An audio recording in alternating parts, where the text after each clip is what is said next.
Hello my darlings, welcome to Unicorn Hunting in 5 Easy Steps by me, Alice Hunter, who's written unicornhunting.blog and also Unicorns and How to Hunt Them, which is a book on Kindle, all about hunting for that spare F.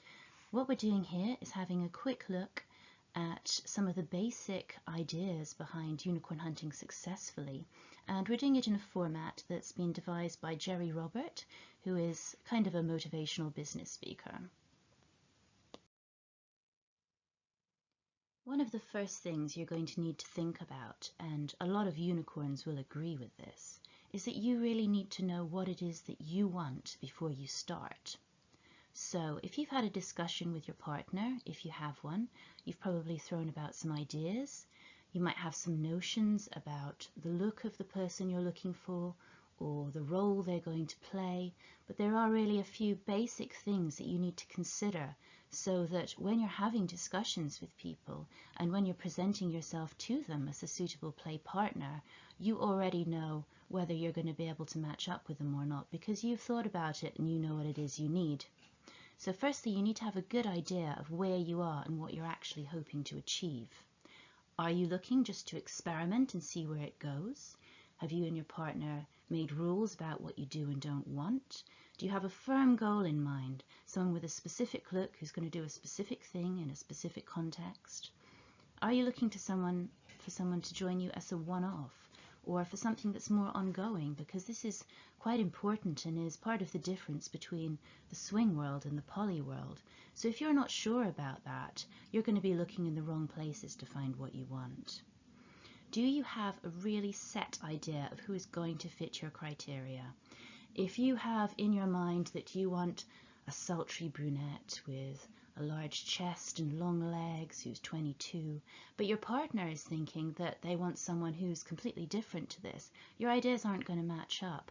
And you also need to be realistic about the kind of people you're going to get into this situation. If you've been in a couple for a long time, it can be quite easy to forget just how hard the dating world is out there. And when you're doing this, you're not necessarily looking for someone to date who's going to care about what your income is, whether you're a good partner, because they're not going to see any of that, and you're going to have a lot of competition. So you need to be really realistic about who is going to be interested in you for this and what you have to offer them. Let's look at how you are going to present yourself. Now, when you make a profile, when you decide your appearance for an event, you have to bear in mind that you are designing your shop window. If you think of yourself as a product, you want to think, who is the person that's going to want to buy this product? Okay, they're not spending any money for this, not directly anyway, but if there is a world of choice for them, you want to make sure that you're presenting yourself in the best light for the exact person or people that you are looking to make a connection with. So if you're doing an online profile, you're going to need to make sure you have some good photos. Something like just a torso is not going to stand out in a sea. Do not, please, please, please, do not base your profile on naked pictures of yourselves together or on a close-up of your genitals. It just won't come off right. People like to see faces. If you're not happy doing full face for some reason, maybe you're concerned about work or family seeing it, try and find a way to take a clever picture that's going to look good while still giving you that plausible deniability. Make sure your profile is good as well. It doesn't need to go on forever, but you need to put something in there. And that should talk about something like what you want and what you have to offer, what you're looking for in a person, what kind of situation, the things you enjoy doing, and make it sound fun and upbeat. I'd suggest avoid saying, I'm looking for this, this, and this. Don't message me if you're this, this, and this, because it makes you sound really difficult to get on with. Tailor your message. When you send a message to someone, and I'd suggest you do, because if you sit back and wait for someone who you're looking for to message you, you can be absolutely assured that they're already bombarded with messages. They're unlikely to initiate and do a lot of searching. So when you find somebody, read their profile. Look at what they're saying, see what it is they want, and tailor your message to show that you've read this and that you're presenting them with what they want. You also need to bear in mind that it's more than just a numbers game. This is the reason why sending hundreds of cut and paste messages to women saying, hey, you look good, let's chat, just isn't going to get a response. You need to present yourself in person in a way that matches your profile well in terms of looks and style, and also the attitude and personality you have should be reflected in the profile. If you've put yourself forward as some sort of edgy rock and roll kind of person or couple, and you show up and that's not you at all, the very people who were attracted to your profile in the first place, it's just not going to work. So be yourself, but be the best version of yourself, and be a self that you can maintain. You need to remember it's about more than just looks. People want to read a profile that's well written, fun, makes you sound like an interesting person to meet, makes you sound easy to get on with, and where they can see that they have things in common with you beyond the interest in having this one specific day or night or relationship. It's really, really important that you take the time to make sure you're looking in the right places for what you want. Now, there are online sites, there's places like Field and Fab and Thrinder, and some of the more open sites as well, like OkCupid will talk about, people who are interested in polyamorous situations, but you need to check if the site is really showing you that they're all about what you're looking for. You're going to waste a lot of time with people who aren't going to match your needs or be interested in the same thing. Social events are great. Do please try swinger socials. If you're into kink, try munches as well. They're a really great place to make friends in your local area, find out about events you're going to like, hear feedback from people about what's worth going to, what's worth spending money to get tickets for, and making connections. It really is all about behind the scenes friendship in terms of establishing yourself in the scene and feeling comfortable there.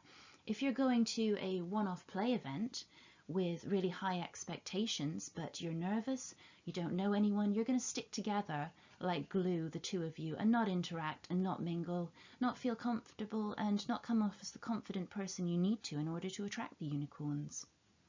There are places to avoid. This can sometimes be a place that has a bad reputation for safety or for cleanliness, but beyond that, there's places to look that are really silly and not going to work because they are not tailored to what you're looking for. If you go to a gay and lesbian bar and try to pick up a hot bi female, they're normally not going to be very appreciative of this. And there's a lot of reasons behind that why that should be, which I won't go into right now. Some places are more difficult than others. If you can get into a place where the people are into swinging, then they understand, they're not going to be offended, and you're going to be more comfortable approaching people and talking to them about what you want to see if you can make that connection. So, having done all this, you want to then find out what it is that your unicorn is looking for.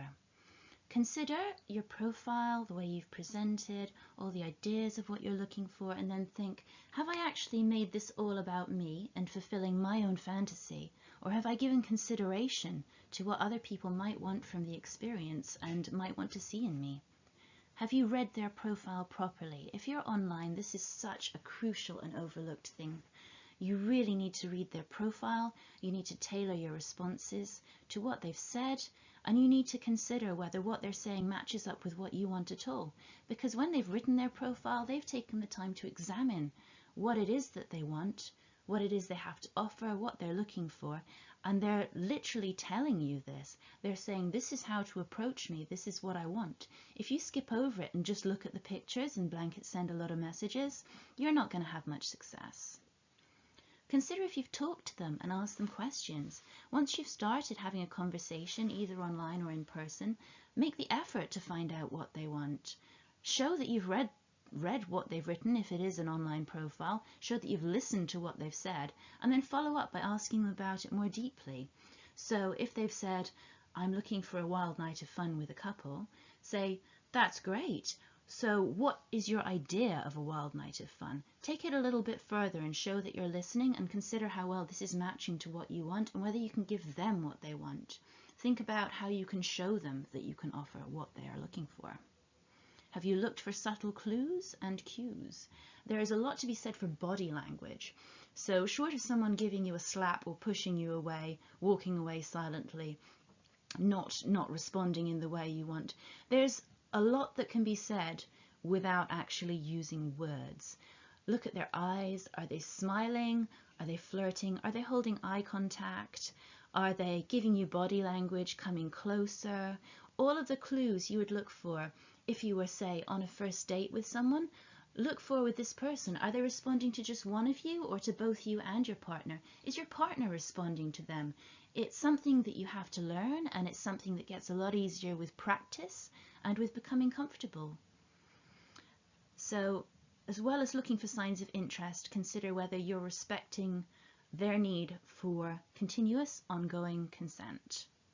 Informed, enthusiastic. I can't emphasize this strongly enough. Wherever you meet them, they are still a person, and they still have rights to autonomy, to not be touched without wanting to be, to not be hassled, to not be asked to do things over and over where they're saying no. It will make them uncomfortable. It shows you're not listening and you're shooting yourself in the foot, because not only will they not do what you want, they will tell all of their unicorn friends to stay away from you. So it's a really, really bad method. You need to show that you want their enthusiastic consent and that you respect that. And it's such a basic thing.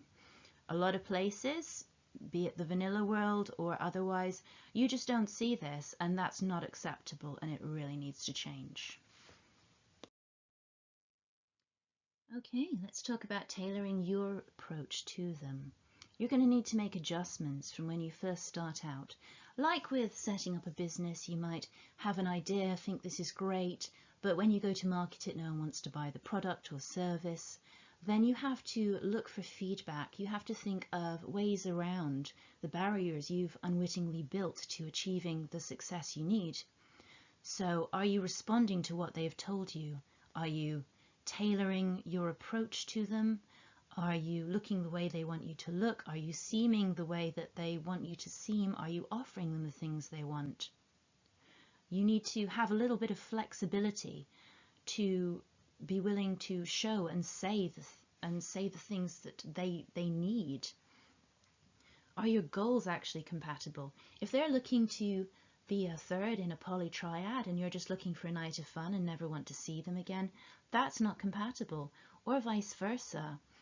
If you're looking to have a lot of couples privilege and they're not okay with that, and a lot of unicorns really aren't, it needs to be as much about what they want as about what the two of you want, then you're going to have to find somebody else or find a way to make yourself adjust to a different way of thinking. How flexible are you in what you're seeking in terms of looks, age, location? Have you made your world too small? Have you read some erotica? Have you watched some porn? And you have a very fixed idea of how things are going to go, who's going to be in control, what they're allowed to do, what they're not allowed to do. Because these are all things that are going to make your pool smaller and smaller to the point where there might be actually nobody who's willing to participate. And think about when is the right moment to try and close the deal. Now, some basic pickup theory would say 17 hours of contact is the amount that it takes for a woman to be comfortable to enter into a situation of this nature. Now, this doesn't have to be in-person contact. This is online contact. Obviously, it doesn't have to be all in one session. Better not to be, or they're going to be pretty tired. But if you spend the time talking to people and getting to know them, they begin to feel comfortable with you. And then when they do meet you, you've already put in most of the groundwork to having that level of ease and banter. So choose the right moment to close the deal by not making it too forceful. Don't expect that someone has to definitely play with you on the first meet, especially if you're meeting them one-on-one. Make it a public place, make it casual, make it social, make it about getting to know them and getting to know each other so that you can see what you want. If it's at a party event, then obviously if things are going to happen, it's likely to happen that night. But again, it doesn't need to. It's absolutely fine to meet someone at an event, not play with them, get to know them over time, talk to them on groups, and maybe you'll play with them another time. So don't try and be too forceful, don't try and be too pushy with it. it will just backfire on you. Take your time, enjoy the event, be open-minded, and think about where things can tie together nicely in future. So darlings, now you're ready to start unicorn hunting. It's going to be a wild journey. Have a look at Unicorns and How to Hunt Them, which is an ebook on Amazon and Kindle, which you can read for extra information, tips, interviews with some of the unicorns I've met over the years, some sneaky little strategies, and you can have a look at unicornhunting.blog, which is free, for some ideas and updates and issues affecting people in the kink and swing scene and the LGTB scene, especially in London, but elsewhere as well. Thank you very much. It's been an experience.